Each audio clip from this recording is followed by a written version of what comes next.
Thank you, Chair. Chair, I want to admit that Aisha Jumwa is also my friend.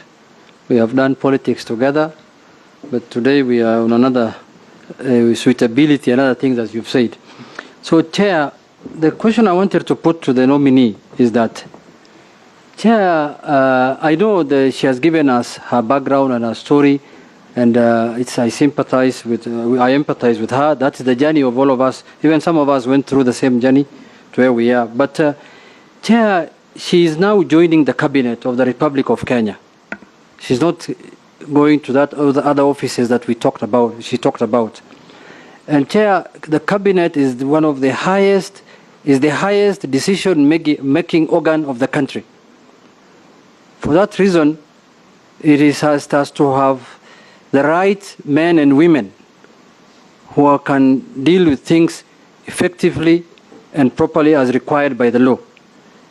Chair, if you look at the documents presented by Honorable Aisha to this committee, one of the documents that was required is a certificate of good conduct.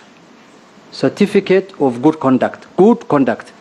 But that certificate of good conduct is saying she has a murder case. I agree with her, some of these cases might be politically instigated.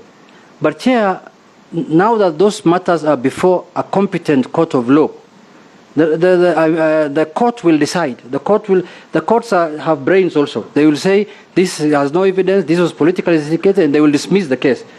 Don't you think, through the Chair, Madam Nominee, that it is good for this country, for the image of this country at the level of the cabinet, for you to stay aside until those cases are determined by the courts, so that after that, when you are clean now, because even the people who have the cases against you, like Ngumba Ujola, what do you think they are feeling today when you are seated here, we are vetting you for a cabinet position, and they have no recourse for the death of their father?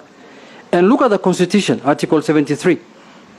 Authority assigned to state officers is a public trust to be exercised in a manner that demonstrates respect for the people, brings honor to the nation and dignity to the office.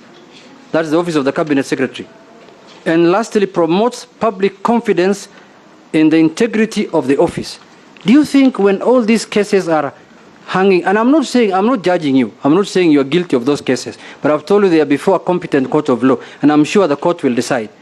Don't you think you will not attract dignity and integrity to the office you want to occupy when those cases are on your neck?